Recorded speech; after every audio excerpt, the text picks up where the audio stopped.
So I want you to imagine for a second that the global economy is like this massive, towering skyscraper. Okay. I'm with you. Right. So right now, the corporate penthouse suite has basically just stepped into an express elevator that is shooting straight up. I mean, they are breaking records, and it's entirely powered by artificial intelligence. Yeah, riding the AI wave. Exactly. But at the exact same moment, the foundation that the entire building sits on, the massive middle-class workforce, that foundation, is suddenly turning into quicksand. Oh, wow. That's a phenomenal visual. It's terrifying, right? And that exact tension is what we are digging into today. So we are so glad you're here with us for this custom-tailored deep dive. Yeah, because we are definitely not just looking at, a routine tech update today. We're looking at the blueprint for a proposed economic paradigm shift, one that's basically designed to stop that exact skyscraper from collapsing. Okay, let's unpack this. So our source material today is this incredibly ambitious, freshly released press release from EON AI Ventures, and it's dated April 2026. Fresh off the presses. Totally. And the mission for today's deep dive is to explore this massive structural collision that's happening in India right now. Right. It's essentially a story about what happens when the unstoppable, accelerating force of AI automation just crashes head-on into a massive, highly educated, and rapidly growing workforce. Yeah, and it's a situation that forces a complete rethink of what education, employment, and human value even look like at a civilizational scale. I mean, we're talking big picture here. Huge. The numbers we are looking at demand nothing less than a complete structural overhaul. Right. So to really understand the radical solution proposed by EON AI Ventures, we first have to understand the sheer, honestly terrifying scale of the problem they're trying to solve. It's pretty stark. Yeah. In this press release, they lay out some deeply conflicting statistics that just illustrate this tension perfectly. So on one hand, AI is driving an 11.5% boost in productivity. Which is huge. It's a massive injection of efficiency. Companies are getting faster, leaner, and their profit margins are absolutely soaring because they can just do so much more with so much less. What's fascinating here is how this specific dynamic creates what economists call a K-shaped economy. A K-shaped economy. Yeah, so if you visualize the letter K, you have this vertical line and then two branches splitting off, one shooting steeply up and one pointing sharply down. Oh, I see. Right, and the press release describes this happening in real time across India's economic landscape. The upward arm of that K represents the corporations. The penthouse suite in the skyscraper. Exactly. They are leveraging this 11.5% AI productivity boost to drive just, exponential profit growth. They are winning big. Which means the downward arm has to be the middle-class workforce. Unfortunately, yes. Specifically, like the people who actually built that IT sector, right? The programmers, the customer service agents, the financial analysts. Yeah, they are the ones who generated that initial wave of productivity. But because the AI is learning to do those tasks autonomously, they are effectively pricing themselves out of a job in the process. Exactly. So the wealth isn't trickling down at all. It is cleanly and sharply dividing the winners from the losers. That is exactly the mechanism driving the crisis. I mean, the text notes that 25 to 30% of current IT and business process outsourcing roles, the massive BPO sector. Right. Well, they are at risk of automation by 2028. 2028, that's not a distant hypothetical future. That is right around the corner. It's literally knocking on the door. We are talking about millions of previously secure jobs just evaporating. And when you look at the ground reality, like the data from the India Skills Report 2026 makes that downward arm of the K look incredibly steep. Oh, the numbers are brutal. They are. You have 12 million new entrants pouring into the job market every single year. But simultaneously, there has been a 25 to 30% decline in campus placements. So the pipeline is just It's drying up. The traditional pipeline, the one where you go to a university, get your degree, and step straight into a stable, entry-level corporate job, it's just vanishing. And the complexity deepens when you examine the readiness of those new graduates, because the report reveals a really striking misalignment. 65% of graduates completely lack the skills actually required by today's rapidly evolving tech landscape. So you have a shrinking pool of entry-level opportunities. Yep. And a vast majority of the incoming workforce isn't structurally equipped to compete for the few roles that are left. It's a total systemic failure of the traditional pathway. Right. I mean, the 245 billion rupee outsourcing sector, with its 5.4 million IT professionals, it has been this incredibly reliable economic engine for India for decades. It's a bedrock. But reading through these statistics, it feels like that massive, reliable engine has just been swapped out for a totally different fuel type while the car is still moving on the highway. That's a great way to put it. You've got families heavily burdened with EMIs, equated monthly installments for their homes and cars, plus massive educational loans. Yeah. The debt is real. And going back to a traditional university to get like another generic degree, it simply won't work anymore. The system is structurally failing the people it was built to elevate. Which brings us to the core tension of this entire deep dive. Right. Since those traditional linear reskilling pathways are failing, how do you actually prevent a complete economic collapse of that newly displaced middle class? You can't use the tools of the past to solve a completely unprecedented future. Precisely. You have to totally reframe what work actually means. And that brings us to the core of the source material. The solution EON AI Ventures is introducing, which they call the Sovereign Human Initiative. It's the Sovereign Human Initiative. Yeah, it's a bold, almost philosophical name, right? Yeah. And its stated mission is to transition people from dependency-based roles to a proprietor-driven economy. The text is very deliberate with those terms, actually, and we really need to define them to understand the mechanism here. Okay, lay it on us. So a dependency-based role is your classic outsourced job. As an employee, your entire livelihood is dependent on a massive, distant corporation to hand you a specific task. Like writing routine Python code, processing payroll, or answering customer service queries. Exactly. And the fatal flaw in that model is that when an AI system can suddenly execute that task faster and cheaper, your dependency immediately becomes your vulnerability. Right. You are entirely dispensable in that setup. Totally. So the initiative wants to turn these dependent workers into proprietors. And a proprietor is someone who owns their output, who controls their own value, and who drives their own tech-enabled business. That's the pivot. And the press release is claiming some absolutely wild metrics to make this happen. Like, they state they can reduce major family education and transition costs by 90 to 99%. 99%. Yeah. And even more surprisingly, they claim they can compress the income transition timeline, that agonizing time it takes to go from losing your job to making a living in a new advanced field. Right. They say they can compress that from a grueling 18 months down to just 90 days. Those numbers, if they're actually achievable, they represent a total disruption of the traditional educational and economic model. Okay, so what does this all mean? Because I have to be honest, I am looking at these claims and they sound incredible on paper. But how do you practically turn millions of displaced customer service reps or junior programmers into high-level tech-enabled proprietors in just 90 days? It's a big leap. It is. And dropping costs by 99%. I mean, that sounds like science fiction. Well, it is a very healthy skepticism to bring to a press release of this magnitude, but the text actually provides a very detailed synthesis of the mechanism they plan to use. Okay, I'm listening. It fundamentally comes down to how they view this displaced workforce. They do not view them as a liability or a burden. They view them as a massive reservoir of, quote, untapped cognitive potential. Untapped cognitive potential. So they aren't treating them like obsolete machinery. Precisely. These are not people lacking intelligence, ambition, or business acumen. They are simply trapped in legacy systems that no longer serve them. Right. The philosophy here is not about handing people new, slightly different entry-level jobs.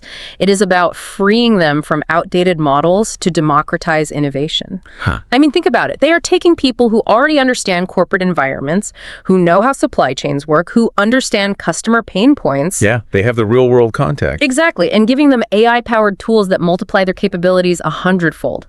You do not need 18 months to learn how to code from scratch if the AI is doing the heavy lifting of the actual syntax generation. Oh, wow. You only need 90 days to learn how to expertly pilot that AI to solve complex business problems. Ah, I see. It is the transition from being the person doing the typing to being the architect directing the machine. That's it entirely. But to achieve those wild 90-day transition timelines and 99% cost reductions, the underlying technology has to be fundamentally different from like static traditional online courses. Oh, absolutely.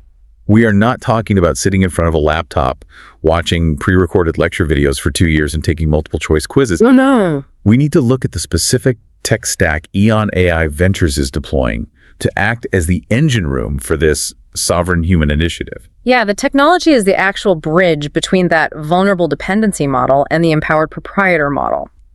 And they have structured this technological engine into 3 very distinct interactive components. Okay, let's translate these from PR buzzwords into plain English. Good idea. So the first component is called EON Genesis. The press release describes this as an intelligence ingestion engine. Which sounds very sci-fi. Right.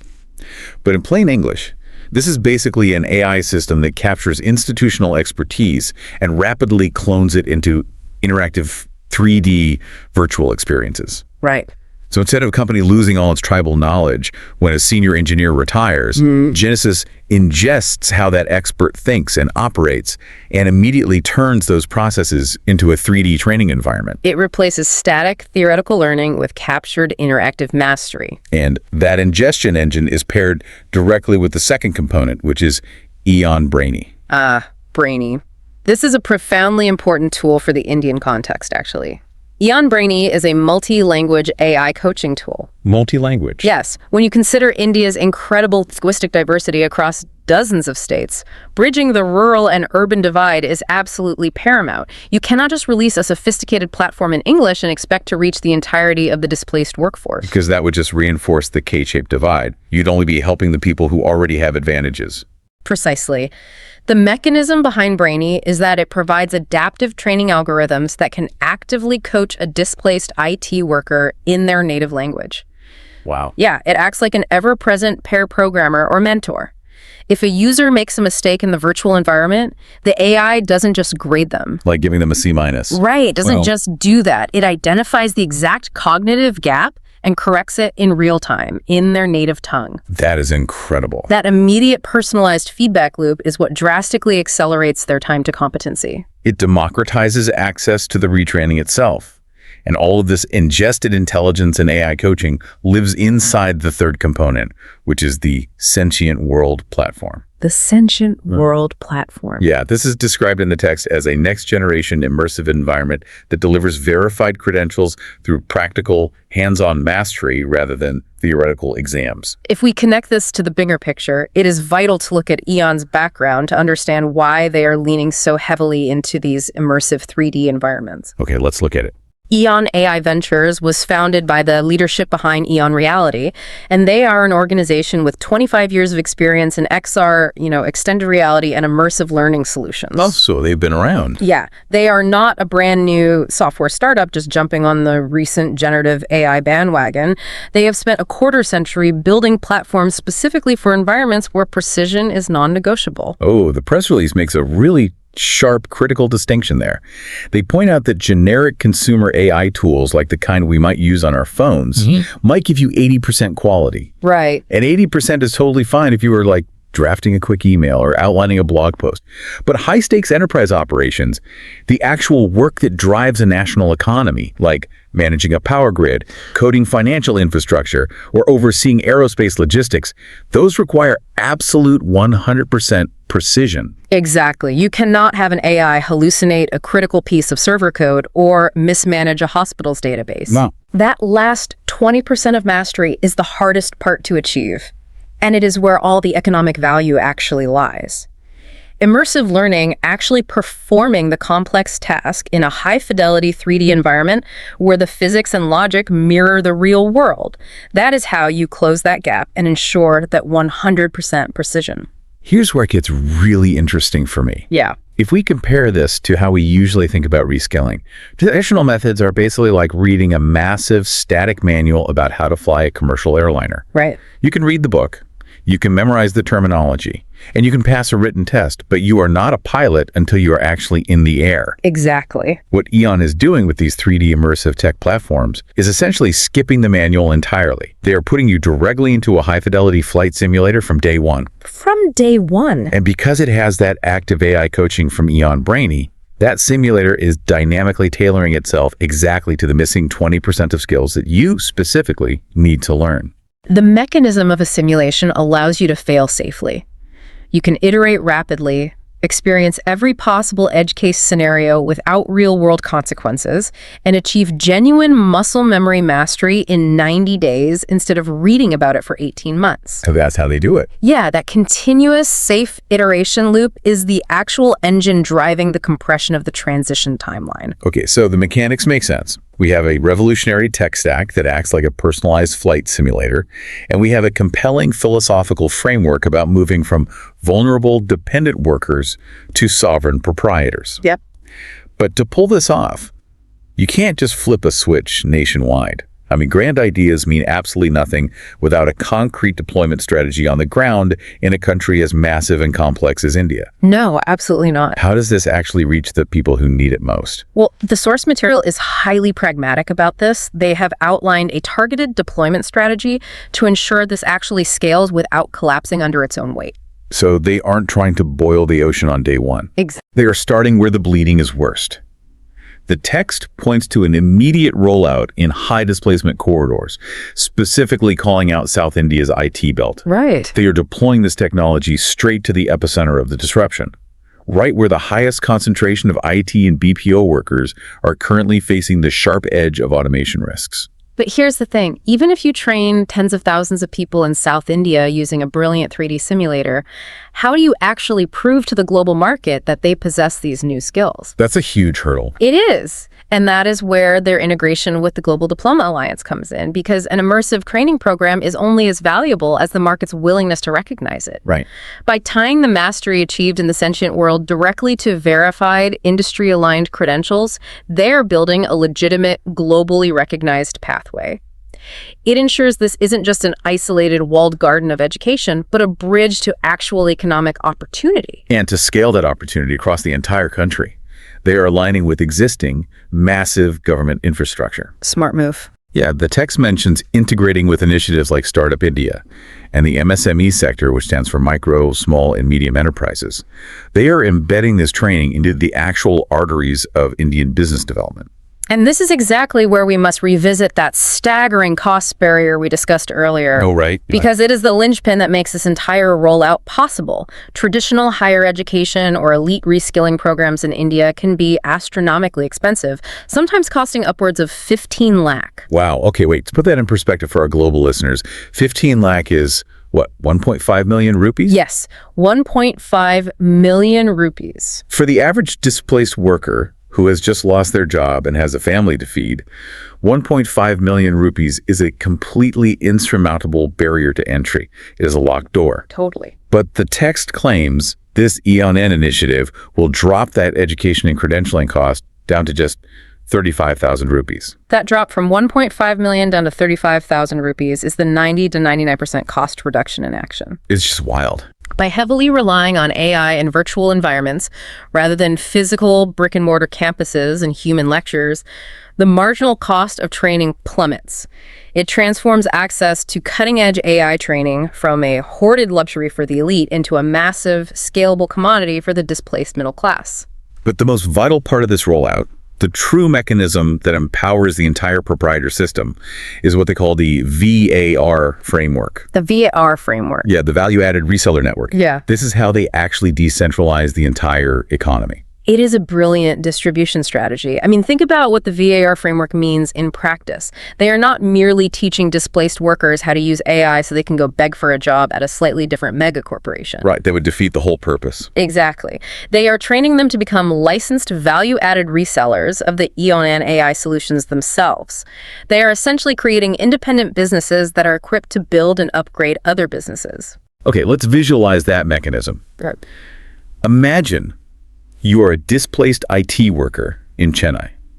Under the Sovereign Human Initiative, you don't just learn how to operate the new tech. Yeah. You actually get the license, the platform, and the capability to walk into local businesses in your state. Right. Maybe a regional logistics company, a local healthcare provider, or a mid-sized manufacturing plant, and you consult, sell, and deploy these AI and intelligence ingestion platforms directly to them. Wow. You are no longer answering tickets for a foreign tech giant.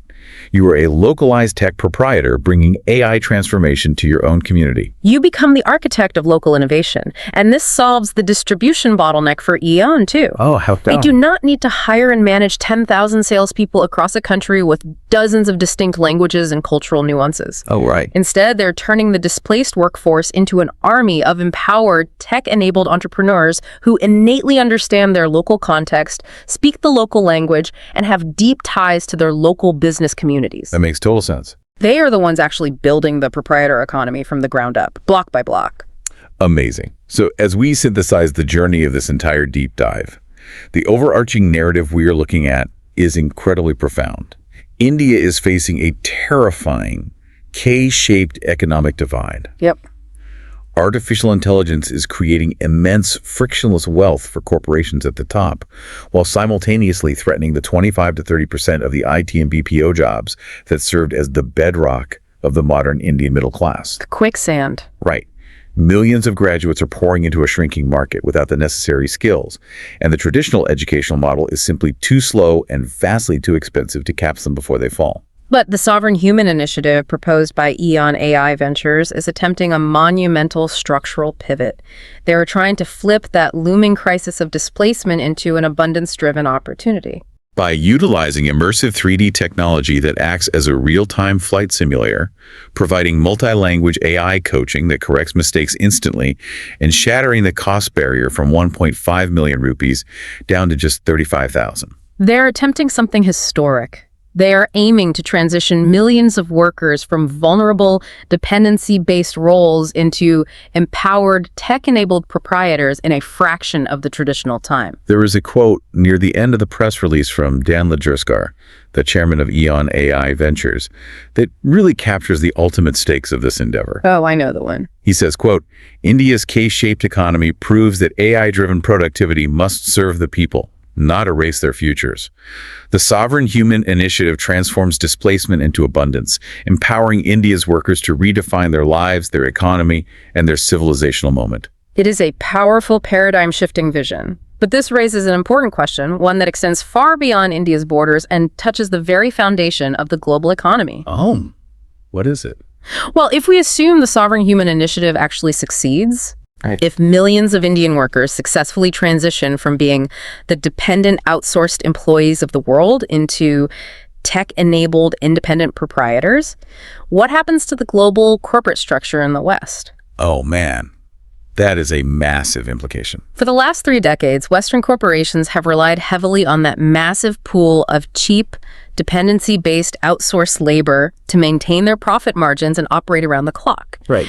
If that labor force suddenly evolves into a decentralized network of sovereign innovators who command their own value and sell their own AI solutions, does the West's current economic model fundamentally break? Wow. Will the rest of the world be forced to adopt this exact sovereign human model of continuous, immersive reskilling, or risk being completely outpaced and left behind by an empowered AI-native Indian workforce? That is exactly the kind of structural shift we love to explore here. We started this deep dive looking at a massive, terrifying crisis, the skyscraper and the quicksand of the K-shaped paradox. And we're ending with a vision of a radically reimagined, democratized future of work that could change the entire global balance. It's incredible. It is absolutely a lot to mull over. Thank you, as always, for joining us on this custom deep dive. Keep questioning the world around you, keep learning, and stay curious. We will catch you next time.